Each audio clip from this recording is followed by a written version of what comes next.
Have you ever felt like you were watching a memory that didn't belong to you? I don't mean déjà vu. I mean the distinct, unsettling sensation that history, the version written in textbooks, is actually a cover-up for something far stranger. We like to think the past is set in stone. We think we know when we learned to fly. We think we know when we first touched the clouds. But what if I told you that the sky was conquered years before the Wright Brothers ever lifted off at Kitty Hawk? And what if the proof of that conquest didn't land safely, but crashed, burning and screaming into the Arizona desert? Tonight, we aren't looking at the famous stories. You've heard of Roswell. You might have even heard of the Aurora, Texas crash.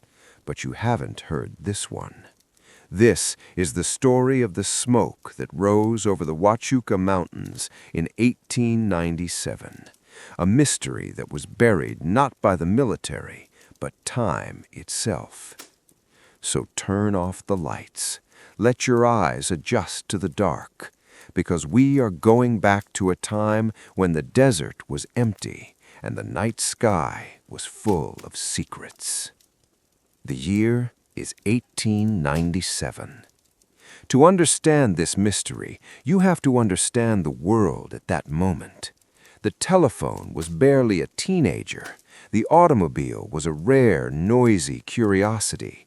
And airplanes, they were science fiction.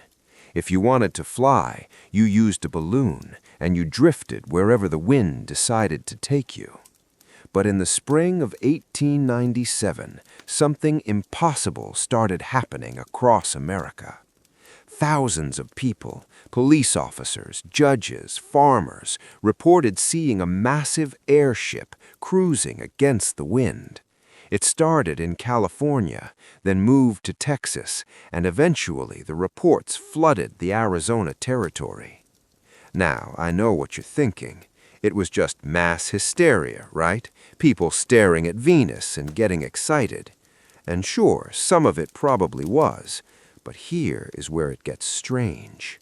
On a blistering Thursday in late April, a report came out of Tucson.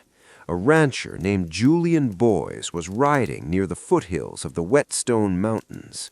The sun was setting, painting the rocks that deep, bruised purple that you only see in the southwest.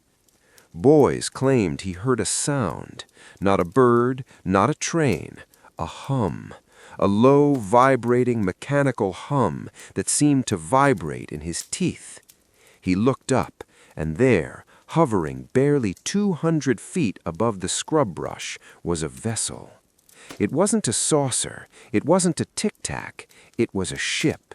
Boys described it as cigar-shaped, roughly 70 feet long, made of a material that gleamed like polished aluminum, a metal that was incredibly expensive and rare in 1897. It had no wings, just a massive whirring turbine on the back and windows. Boys said he saw a face in the window. A human face, a man with a beard, wearing a welding cap, looking down at him with a terrified expression. Then the engine sputtered. The hum turned into a violent grinding noise, like metal chewing on metal. The ship pitched forward, nose-diving toward a box canyon deep in the Rincon Range. Boys spurred his horse and rode after it. He watched the object disappear behind a ridge. A moment later, there was a concussive thump, not an explosion, but a heavy, sickening impact. And then, silence. By the time Boys navigated his horse through the rocky terrain to the crash site, night had fallen. He expected fire. He expected carnage. Instead, he found emptiness.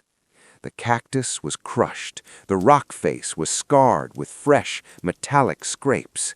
There was a smell in the air, acrid, chemical, like ozone and burnt copper. But the ship was gone. Now, hold on. I can hear you typing the comment already. If it crashed, where did it go? That's the question that haunted Julian Boyes for the rest of his life. He found tracks leading away from the crash site, boot prints, but they weren't military boots. They were smooth-soled, like dress shoes, and they didn't lead back to town. They led into the solid rock face of the canyon wall and simply stopped. Boyes wasn't the only one. Over in Phoenix, a separate report filed by a prospector named Silas Green mentioned finding strange, lightweight metal foil scattered across the desert floor that same week. He said you could crumple it in your hand, and it would uncrumple itself perfectly, a detail that sounds suspiciously like the debris found at Roswell 50 years later. But remember, this is 1897. Plastic didn't exist. Memory metal didn't exist. So what did they find? Here is the part of the story that usually gets left out of the history books. The newspapers of 1897 were famously unreliable.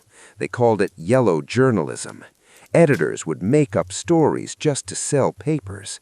The famous crash in Aurora, Texas, where they supposedly buried a Martian pilot, most historians agree that was a hoax to save a dying town. But the Arizona sightings were different. They were drier, boring even. Police reports, mining logs. These weren't stories meant to sell papers. They were confused observations by serious men who didn't have the vocabulary to describe what they were seeing.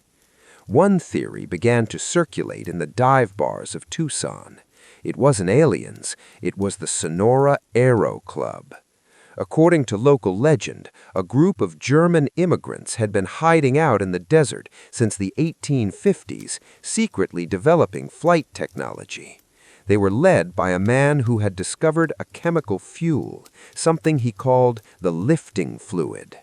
The legend says they built these machines not to conquer the world, but to escape it. They flew only at night. They never filed patents. They wanted to keep the sky for themselves. If Boyes saw what he thought he saw, a bearded man in a welding cap, it wasn't a visitor from Mars. It was a human inventor, a genius born too early, crashing his life's work into the dust. History is written by the victors, but it's also written by the loud. The Wright Brothers were loud. They had cameras. They had press.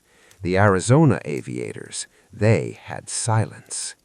But here is the twist, the piece of evidence that changes everything.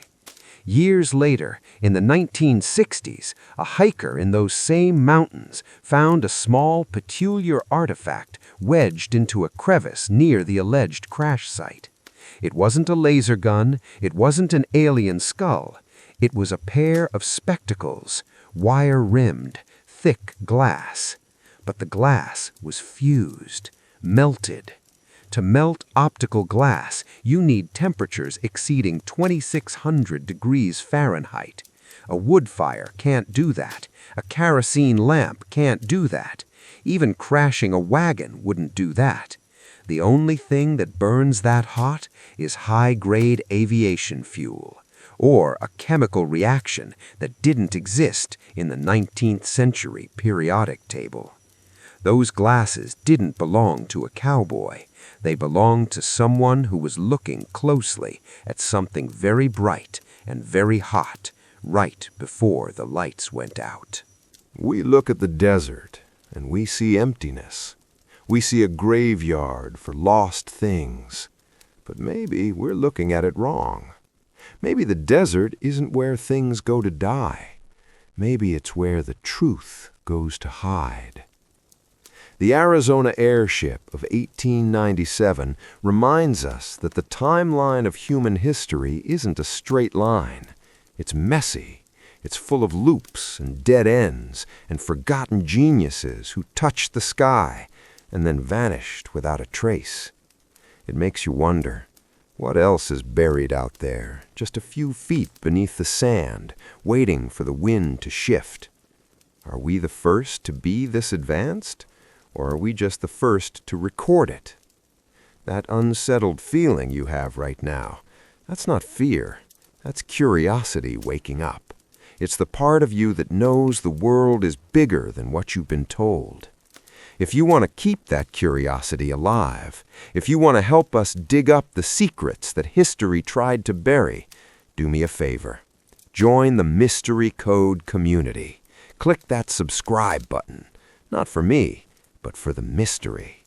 Because the desert is vast, and we have a lot more digging to do. I'll see you in the next one. Stay curious.